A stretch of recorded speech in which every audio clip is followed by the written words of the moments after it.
The word problems that involve vectors are all the same. They're going to involve some type of angle, whether it's a right angle or not a right angle. And then you have that resultant, which is the diagonal that shoots through the middle of the angle.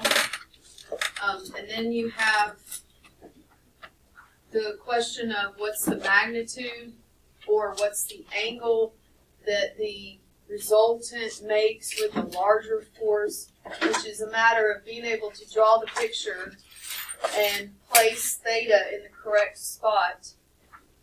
Or, like the word problem that, which one? The word problem that involved this right here. The pictures are drawn for you. You just have to know how to look at it, okay? But when you're looking at it, you may think to yourself, this is a more challenging problem just because now the picture's more complicated. It's really not. It's the exact same thing that we just did. They've just taken it now and embedded it in a situation where there's a crate coming down this ramp. The crate weighs so much. There's a force, Newton's force pushing on it. And then, of course, they've got some more math behind it with the angles. So let's look at this. A wooden shipping crate weighs 816 pounds. It's placed on a loading ramp that makes an angle of 25 degrees with a horizontal. Thank goodness we don't have to draw it. It is given. To keep the crate from sliding, they've got it hooked to a chain at the top of the ramp. Fine. This is what you've got to be able to do is go into the word problem and understand what they're asking you to find in this mess. Find the magnitude of the components of the crate's weight. They're saying don't worry about friction and all that. They'll take that into account. Good, I wasn't going to. Perpendicular and parallel to the incline. They've just told you what components to find. They want the perpendicular one and the parallel one. So if you're looking at that picture, first of all, it's turned, I was going to say upright, but that would make it seem like I should be able to work with it. It's turned in a different orientation than our previous problems. Would you agree? If you notice, this is the resultant right here.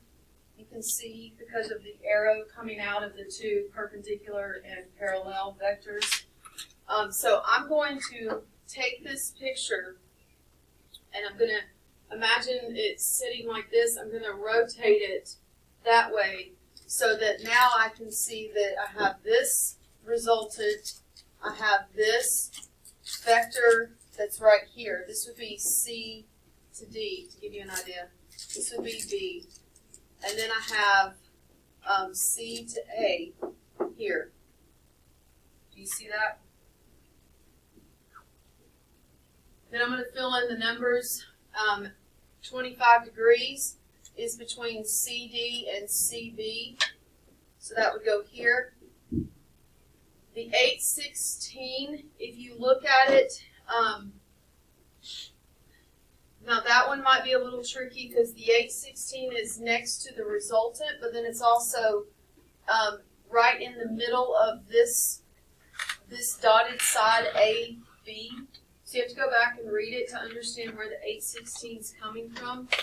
That's the weight of the crate, right? And the crate is Newton's law of gravity. Like the weight of the crate is pulling it down, correct? So you see how the resultant is going straight down to the ground? That's implying the force of the weight of the crate going down. So the 816 is this part right here. And if you think you wouldn't understand that, then just ask yourself, well, if there was something really heavy sitting on a ramp, Newton's gravity is pulling it straight down, correct? Now, it's on a ramp, so it's going to move at a diagonal, but as far as what's the force of it, it's pushing it down. So that's where the 816 goes. And then I'm going to label now my picture with what they told me to find. It said to find the magnitude of the two components. One's perpendicular and one's parallel to the incline. So look here. Here's the incline, right? So perpendicular to the incline would be which one? CD or CA? CD. So I'm going to come right here and I'm going to make a note to myself. This is my perpendicular. Now I can't call it P because then what's parallel start with? Also P. So I'm just going to call it PER. Now if you wanted to call it like X and the other one Y, you can. But y'all know me, I name stuff so that when I'm done with my problem, I don't have to go back and say, what was this? Now, which one's parallel to the incline? CA. CA is right here, correct? I'm going to transfer it over here, and can you tell me why? Because then I can see my little right triangle, which would have been the same up here. It's just I work better with it like the bottom half of the rectangle. In this case, we have a rectangle because they said perpendicular. So this would be the parallel. I'm going to put PAR for the parallel side. So now it is basic trig. It's basic trig from geometry. You're finding the missing side here and here because this is understood to be a right angle. So you can use regular sine, cosine, tangent. You do have to do it 2 times. So let's focus our attention on the perpendicular. Then I would use the 25 as my angle and the 816 as the side I know. So what trig function would focus on adjacent and hypotenuse? Cosine. And the nice thing is we know the hypotenuse, which means these are both easy, like just the one step where you multiply it over.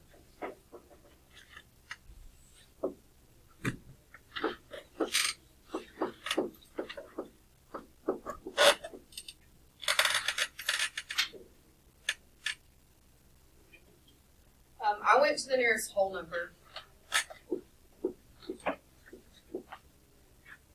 Did you get 740?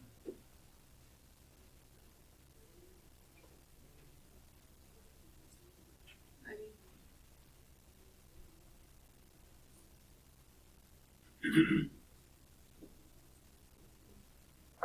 Make sure your calculator's in degrees.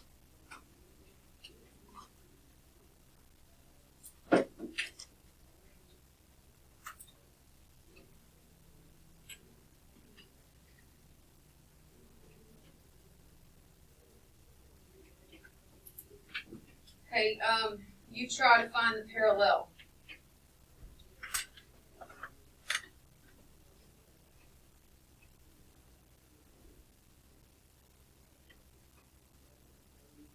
I think there's one of these exact problems in the homework, if I remember correctly.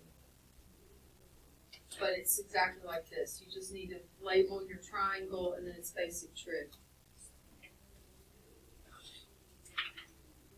Did you use sine for the parallel?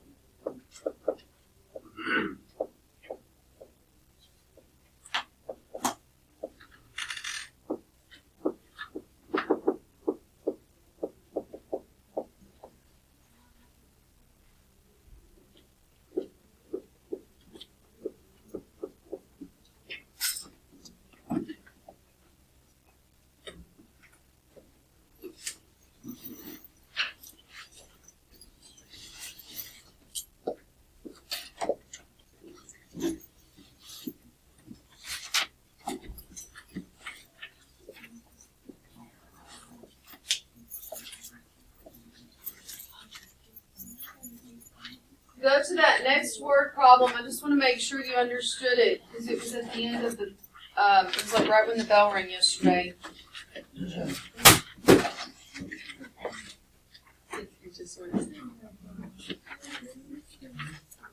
Right there.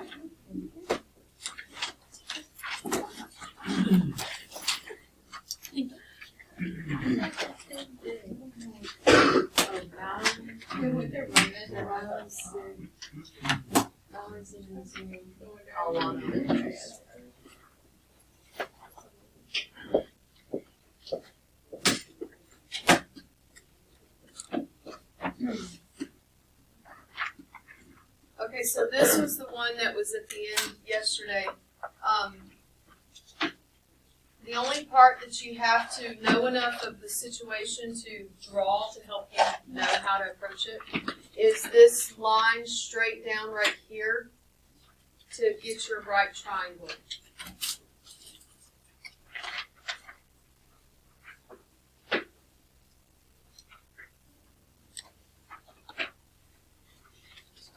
Yes. I think you said for swap. Yeah. For cosine at 390.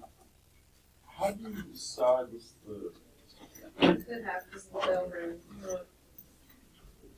I have cosine 390. Oh, I do. No, yes, I do. Yeah, I have sine 60 is 675. That would switch those. You type those in the calculator, you would see that they were backwards. 390.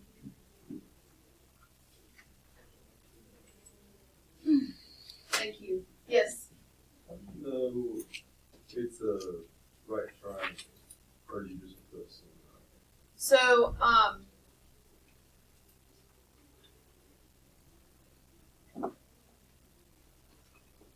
so let me back up and show you. Let's see. It started here. Yeah.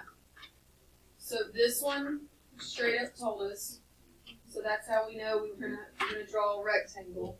We're gonna use regular trig or Pythagorean theorem.